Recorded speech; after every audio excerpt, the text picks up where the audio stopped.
हो जन्मे श्री कृष्ण कंधाई अवधपुर बाजे बधाई। हो जन्मे श्री कृष्ण कंधाई अवधपुर बाजे बधाई।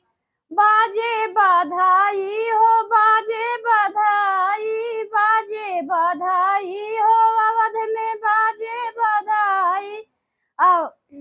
ओ जन्मे श्री कृष्ण बधाई अवध में बाजे बधाई।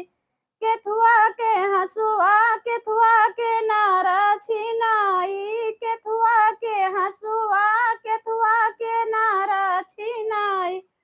यहाँ के हंसुआ ले आई बाबूल तरे नारा छिनाई। एथुआ के हंसुआ ले आई बाबूल तरे नारा